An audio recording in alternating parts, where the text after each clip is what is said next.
Welcome to the Orlando Sentinel editorial board interview with candidates for State House District 47, which includes a sliver of South Orange County, but also reaches south to include St. Cloud and part of Kissimmee. The district is currently held by Representative Paula Stark, a first-term Republican who is the executive director of St. Cloud Main Street and a former newspaper publisher. She is facing Democrat Maria Revelles, a union organizer and activist who is making her first bid for public office. Before the interview started, we checked with both candidates to make sure they'd be okay with some ground rules, including no personal attacks on each other. They have both agreed to that. And we will jump right in with questions. Okay, so Florida has had 3+ years of record spending, thanks in large part to a massive infusion of federal COVID cash. Over the next 2 years, however, state economist Amy Baker says Florida could go from a $2 billion surplus to a $2.9 billion shortfall. What should legislators do in 2025 to deal with that reality? And we'll start with Representative Stark. Well, I thank you very much for having me, first of all. I think we are going to have to look at what the infusion of the population has been, because that's been increasing in the past 2 to 3 years, basically because of COVID. And so that has increased our tax bases, and that should help. Although there will be some additional shortfalls. Already in legislation, they have had discussions about being able to cut the budget back, and they are working on that diligently to make sure we maintain the things that are of most need and then cut some of the other things out. You would have seen that this year on some of the appropriations that didn't make it through, and that was because they were being judicious about what they wanted to do as it related to giving dollars out. Hopefully we can maintain some of the projects in some of the local communities that are important to make our social services continue and to do some of the other projects that are, meaningful in every district. So we see how that goes. Thank you. Ms. Revelles, how do you answer that? Yes, absolutely. Balancing a budget is probably the most important issue that the Florida State Legislature addressed, right? And Florida having a budget that is $117 billion, there should be important movement that we can do. The question to me is, when we go and address the budget, are we looking at the needs that Floridians have, and what are we cutting? In one side, we saw a legislative session that destroy all cultural programs, healthcare, issues and assistance to our communities. But in the other side, we had electoral police by the governor. We have trafficking, refugees. We have use of Florida state funding dollars to attack amendments 3 and 4. So I think that's where we need to be cutting, and not in where our communities really need to see the funding. Just to drill down a little bit more, as you mentioned, Mr. Reyes, for decades, the state funding has been used to support local priorities, septic to sewer projects, mental health programs, arts and culture opportunities. And the first one is really going to be of major concern in the coming year, because we saw so much flooding once again. But as you pointed out, this year, millions of dollars in local projects, hundreds of millions of dollars were vetoed, including that entire cultural grant budget. Do you feel that the state should be helping with these local projects? Absolutely. Absolutely. When you talk about arts and culture, we know that a well-rounded individual makes more ethical decisions. Students that have early access to music and to arts fare way better in things like science and math. The culture is the soul of the communities, and definitely it should be a priority for the state of Florida to make sure that those students and those youth, even to be quite honest, even to our senior citizens that so many times their wellness depends of having those art and culture programs in the community that needs to be funded. Representative Stark, same question. Well, I think there are certain social services, obviously, that we do have to consider. We also have to consider what is the most important things across the state that need to be able to support people across the whole state versus necessarily individual communities, depending on their circumstances. I know in District 47, we kind of are a lower economic district compared to other parts of the state. And so to me, if appropriations are going to be made, we need to start, if we have to prioritize, we need to start with the things that are infrastructure related and that are job creating related, because we have to increase the number of jobs in our community and the higher paying jobs in our community. That has to be what our priorities are. Our people need to be able to have affordable housing, but housing they can afford because they have the pay to do it, because there are jobs available here. We are so based in tourism, which is a wonderful, wonderful thing, because that's really what Florida is known for. But at the same time, it isn't our highest paying jobs. So when we look at the appropriations, I think we have to be very selective what that is. I run a nonprofit. We use grants for cultural events and cultural projects. They're wonderful. I support them if we can do it. But if you have to pick and choose, we have to do the things that are most important and viable for the citizens first. Thank you for that. I wanted to drill down a little bit and talk about Medicaid. And the question will be a little different for the two of you, but starting with Representative Stark, do you support expanding Medicaid to low-income working adults? And if not, what other ideas do you have for dealing with Florida's uninsured? Well, I think that we should take a look at expanding Medicaid. To what extent, I'm not sure. The Medicaid for All, I think, has to really be examined, and experts smarter than me need to come to the table and say, how do you pay for that?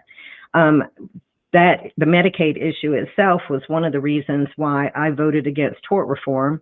And for those of you who were paying attention at that particular time, a Republican voting against tort reform was, in a really unpopular position.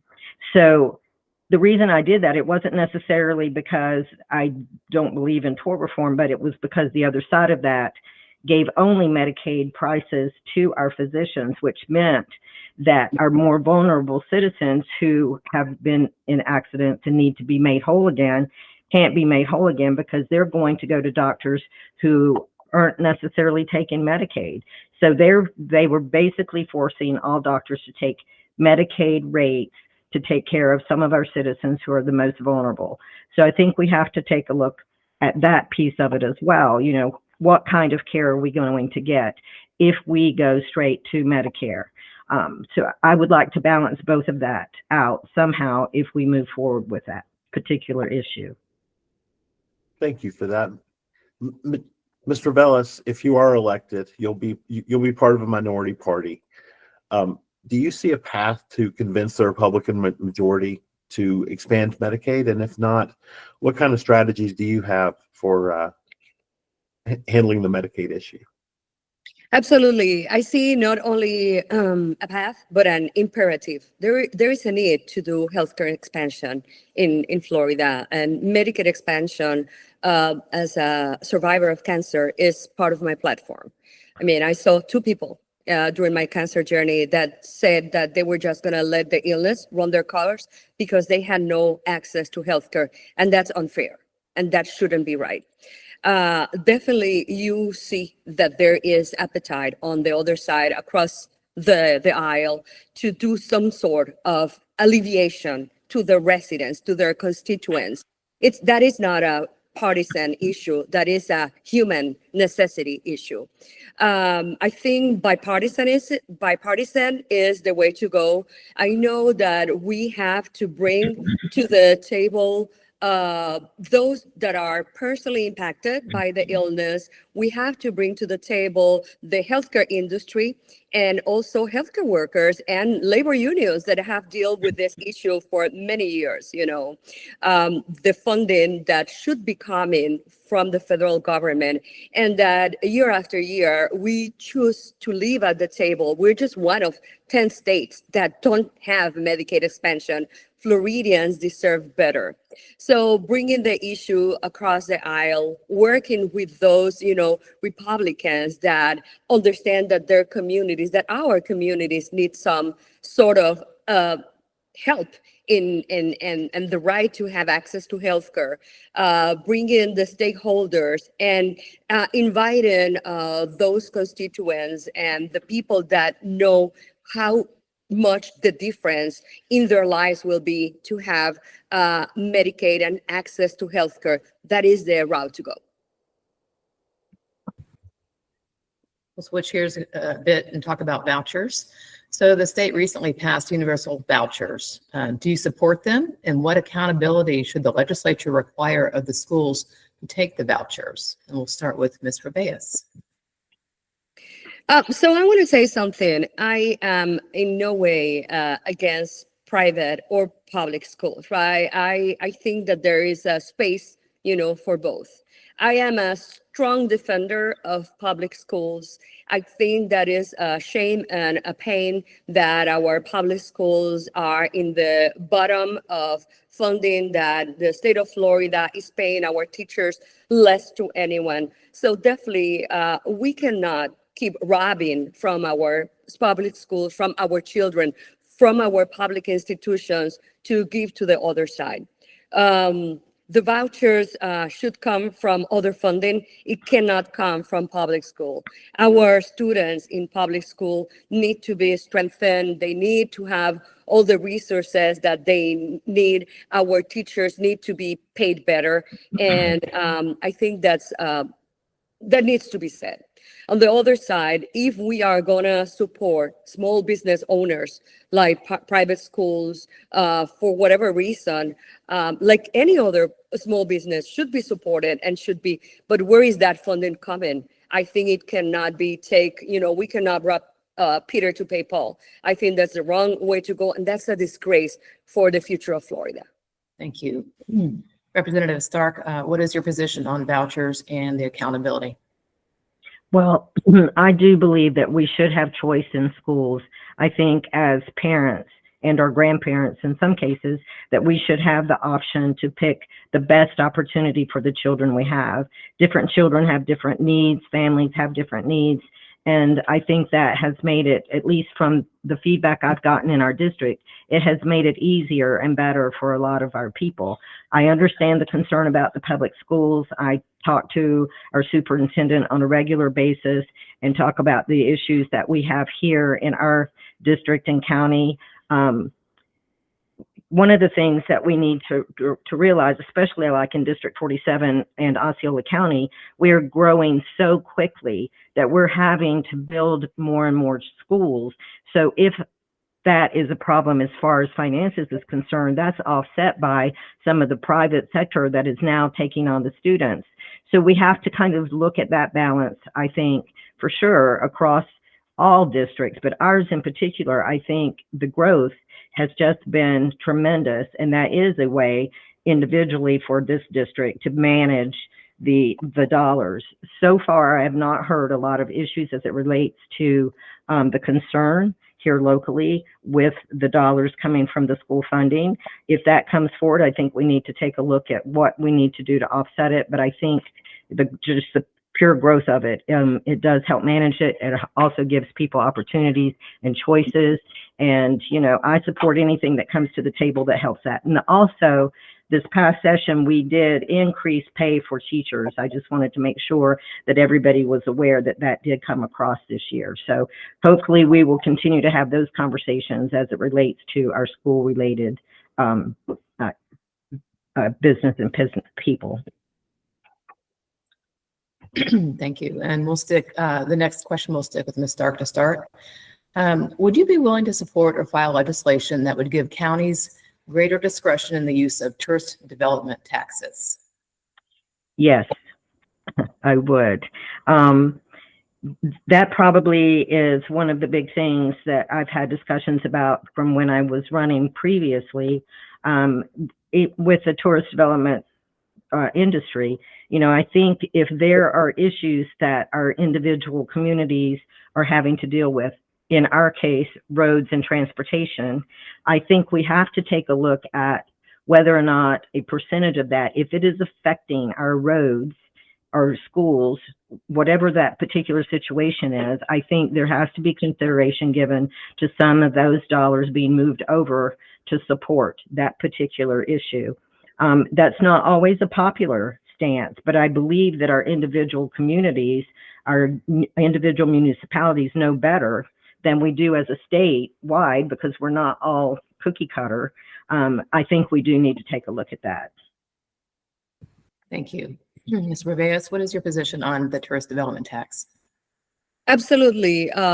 First of all, it's problematic that Republicans in Tallahassee have a tendency to preempt everything that they want to control. The tourist development tax is some funding that should be also more flexible for communities, because when you talk about the purpose of it, in a district like House District 47, that we are so heavily impacted by the tourist industry. What a wonderful thing, right? All of my neighbors, they are workers that have either work at the parks or the airports or the hospitality industry. That's a wonderful thing to do. But in order to strengthen our tourism, we also need appropriate public transportation, public affordable housing, so that workers can live, schools that offer ESOL programs and special programs that our children can grow. So I think that there has to be an emphasis on working with local electeds and the communities that know what's better for them. And I think that allowing that flexibility, we're actually going to do exactly what the tax is supposed to be, which is better our communities, so we can not only have better tourists, serve it better, and the communities that the tourism functions are also better. Thank you for that. I wanted to branch over and talk about a recent news item. The governor's office was revealed to be working directly with the Department of Environmental Protection to build on state parklands, to build hotels, golf courses, pickleball courts, with very little public notice and study as to the environmental damage they could cause. And only the public's outcry made them backtrack. First of all, did you oppose this? And also, what legislation would you suggest to ensure that it doesn't happen again? And we'll start with Ms. Revelles. Absolutely opposes. I think our lands that are saved for preservation, that's the real Florida. Our water, our air, our forests, like the ones that we're mentioning, but also split oak and others, right? They need to. I think that directly we need to promote transparency and actually force. I think in this case, the only reason that we found out about it was because of a whistleblower. And that whistleblower ended up being terminated. That is very problematic when people come forward and they talk about things that are wrong in office, and they can be, fired. That is going to be very, very dangerous for other people to come forward and do the same. So definitely, what a disgrace. I have to applaud that many Republicans immediately step up and said, not me, I'm not on board of that one. And they did the right thing. That also tells you, their heart is in the right place in so many issues. This is people that we can and we should work with. And definitely transparency, accountability, and people that, situations like the governor or whoever terminated the whistleblower shouldn't be just left, with a slap in their hand. There has to be real consequences. Thank you. Representative Stark, same question. I absolutely do not support that initiative. And I too was surprised that that just came out of the blue. We had not had any conversation about that in Tallahassee, so no one knew that was coming forward. It's unfortunate how it came out, but I immediately sent a text message to Commissioner Wilson, Wilton, Simpson, and Petronas, supporting them and stepping out and telling them that whatever initiative they took to stop that particular initiative, that I was supporting them and I would stand strong on that. One of the things that kind of goes back in time, when Osceola County did Save Osceola back in the day, and I was still at the newspaper, that was an initiative that I supported and was kind of active in at the time. And so moving forward to the Split Oak issue, that should really have never come about. That should not have been an issue that had to be brought out in the table. It should have had a different path from the very beginning, because that was part of the properties that had been put under Save Osceola to protect. Now, that said, sometimes that is very difficult because, you know, we're the growth and you have to figure out where your path is and what's available. And sometimes those are difficult in Osceola County just because of the way the travel patterns are and the individual road projects. However, we do have, you know, funds set aside for that, and we need to keep it for that and not change it. We have enough growth in our state. We have enough hotels in our state to accommodate what we need. We do not need to put them on our state parks. And pickleboard, let's just put those someplace else in recreational, and that goes back to our local municipalities making those decisions. The state legislature has consistently been undermining local government's ability to manage their local affairs, whether it be passing rural boundaries to restricting gas leaf blowers and plastic straws. Do you think that the limits on local rule have gone too far? And if so, what specifically would you work with like-minded legislators to roll back? And we'll start with Ms. Stark. Well, I have said from the very beginning, I'm a home rule girl. And I do believe our municipalities know better what is most appropriate and what is best for the citizens that live in that municipality. On a state level, we should deal with the global issues that are more impactful across the state and make sure that our people are safe, protected, affordable, but leave the individual decisions up to the municipalities. I support that 100%. It's one of the reasons why I voted against the Tennessee bill that came forward that was trying to say that they could not do the rate increase control.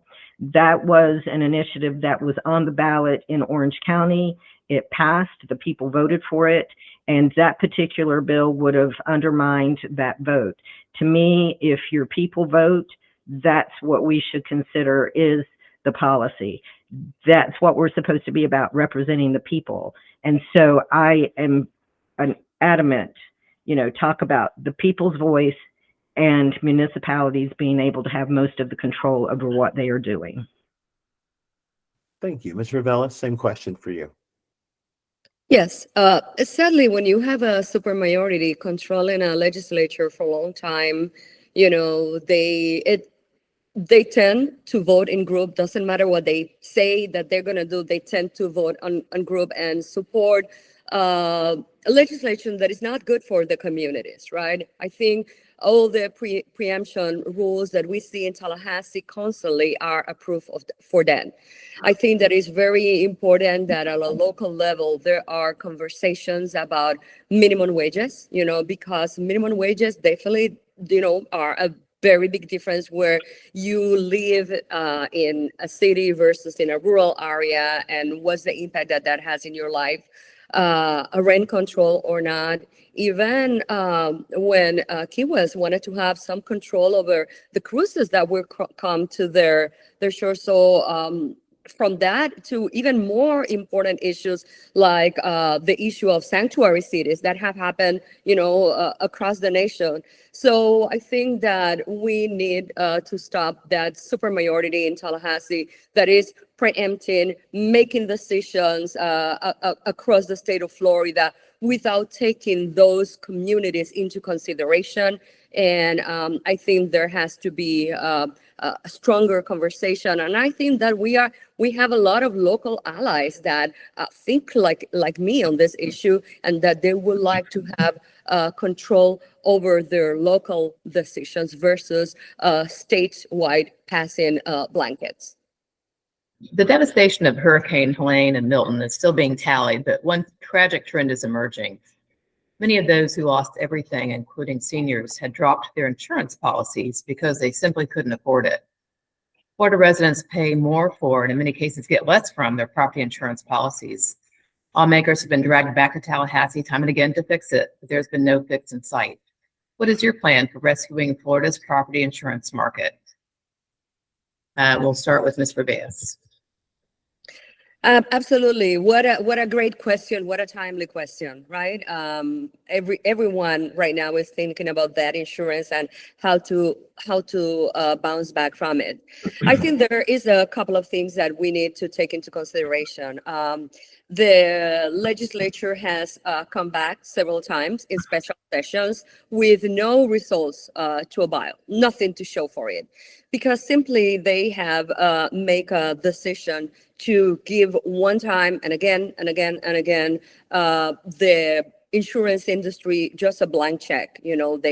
They bail them out, but who's bailing homeowners? Who is bailing those that are paying the insurance? So I think there's a couple of things we need to talk. Going back to transparency, those insurance companies have to open the books, and we are not asking them for that. We just say that yes, you can raise again and again and again. I think the last one is like a 200% raise that they're going to impose on all Floridians. We're all going to pay for that. You have a property or not, you are going to pay for that, and that's a shame.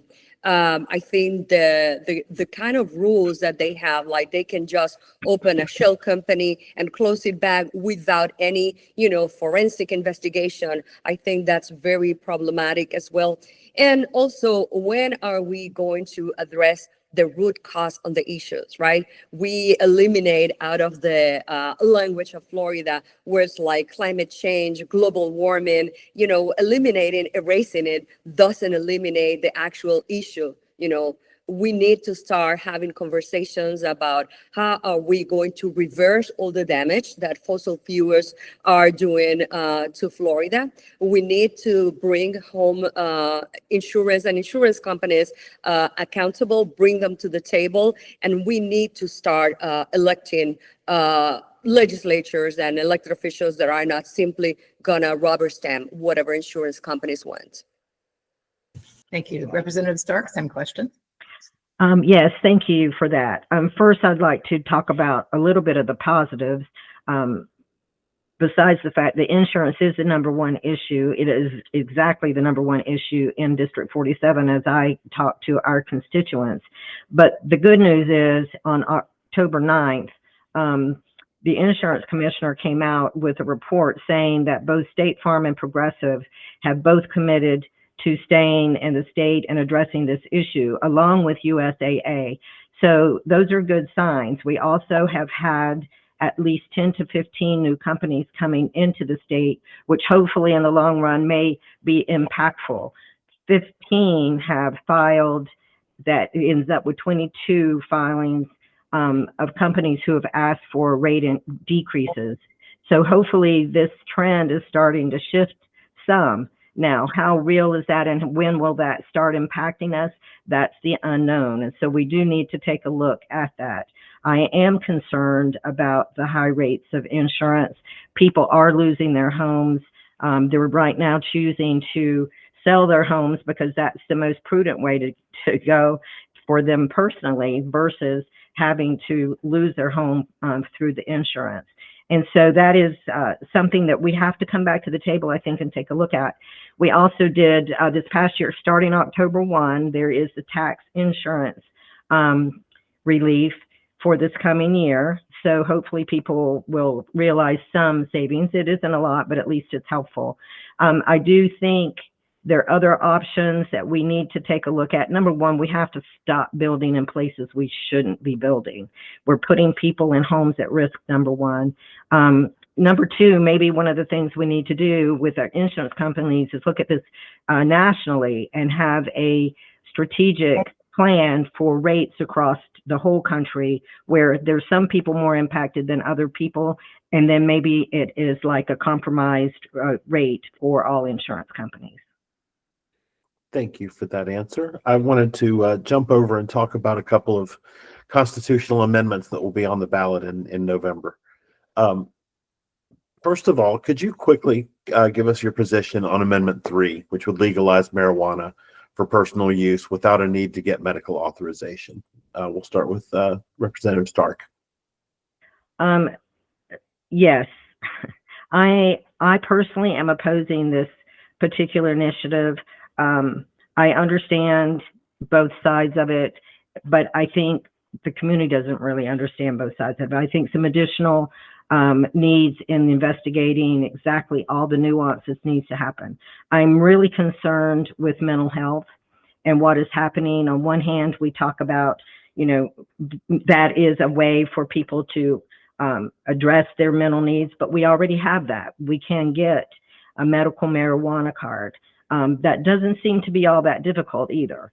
So I think we kind of have addressed that under that situation. I personally am just concerned about it being out there everywhere. I'm already smelling it as I walk down the street or drive in my car even. And so that's an initiative I'm concerned about. But I also, I want people to be able to not be going to jail. We have too many people incarcerated for small marijuana issues, and it just is overwhelming our correctional institutes. So we have to address that. And I think that may be the path to go, is to address that language to prevent more people from being incarcerated over things that are minor. But at the same time, I am not ready personally to support it wholeheartedly. But I think the medical marijuana issue has kind of controlled that to some extent. Thank you for that. Ms. Revelles, same question. I support Amendment 3. I think Amendment 3 is going to, first of all, majority of Floridians are in support of it. So it's also a democracy issue. That's what people want. They are consenting adults, the ones that are voting on this. So I know that they understand perfectly, the implications of it. I am also very alleviated by the fact that it will stop or put a dent on that illegal traffic and the crime relate to it. People should not be going to jail just because they have, small amounts of cannabis for their personal use. Also, it's going to eliminate all that traffic that we don't know, what's even really the product that people is buying. It's also a health risk.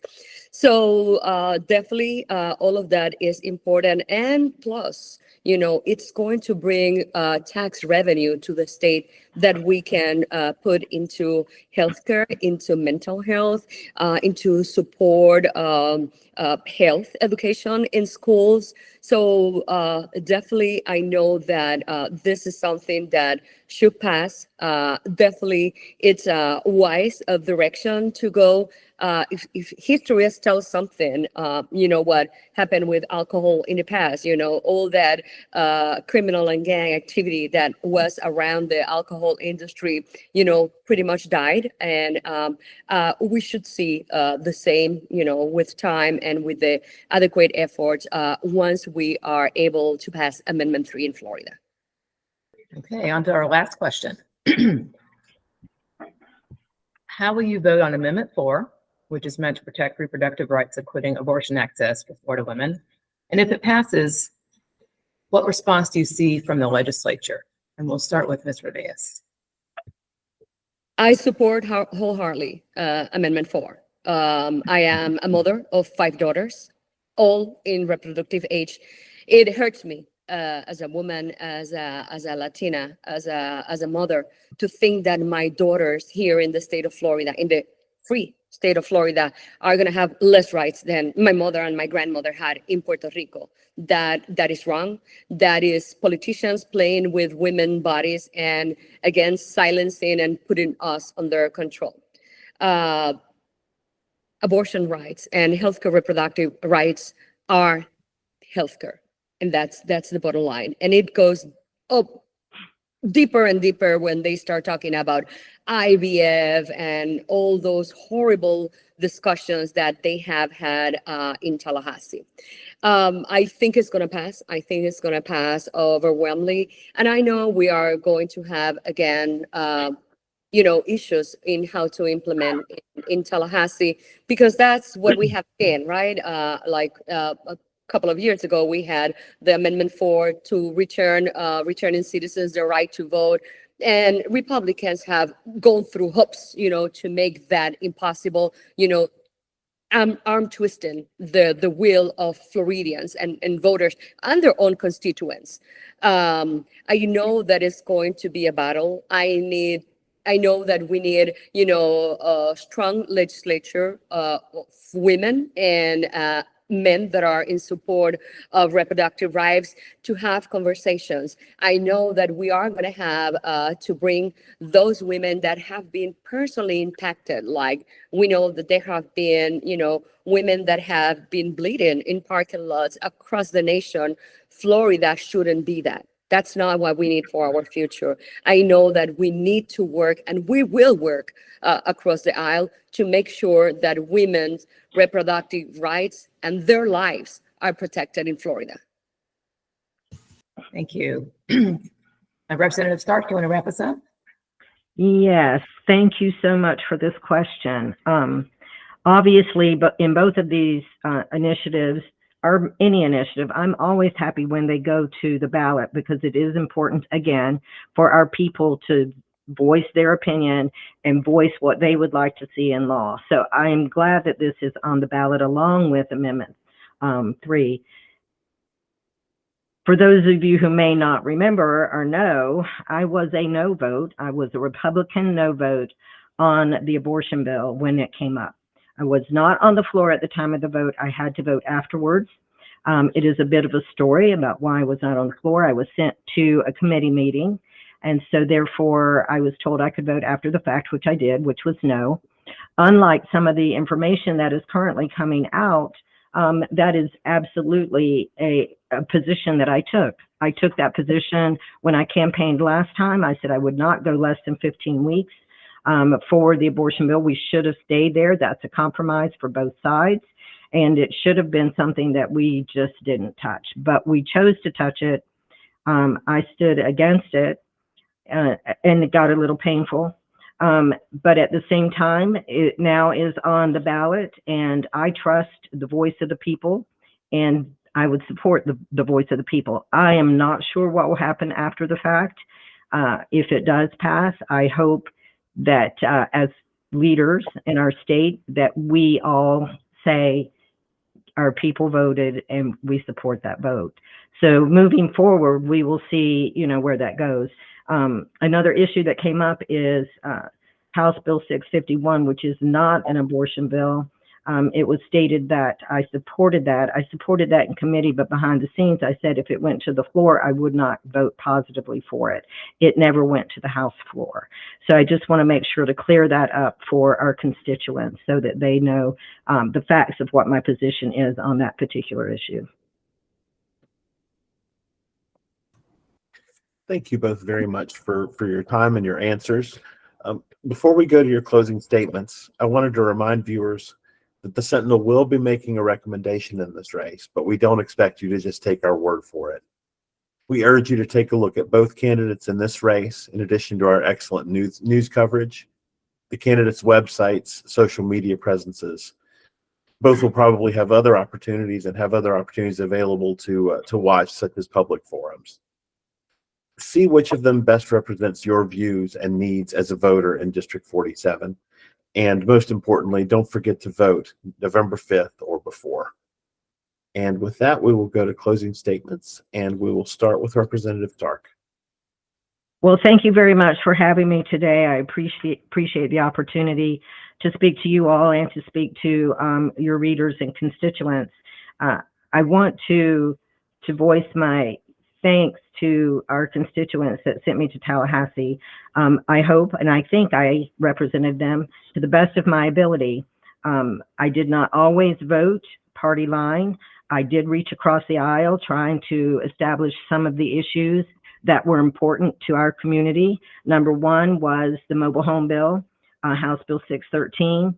It took me 2 sessions to get something across the line with it, but we managed to do that, and that was to help and support some of our most vulnerable citizens economically and our senior citizens.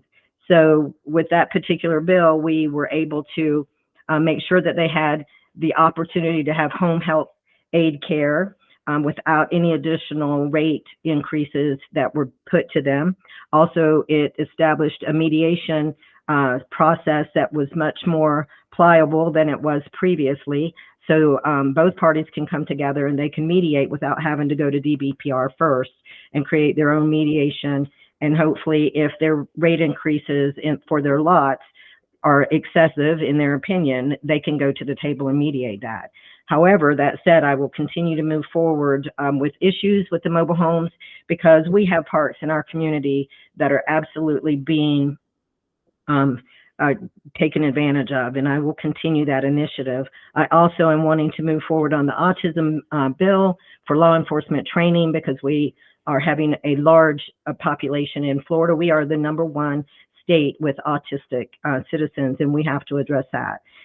There are many other issues that we are trying to move forward, too many for me to go into here. My list is really long of constituents who have come forward with issues that are very, very important. I've been in Osceola County since the early 60s. I've been involved for a long time, and I believe because I've seen all of the changes in our community from then until now, I would be able to be a continued voice and a continued unifier for our district.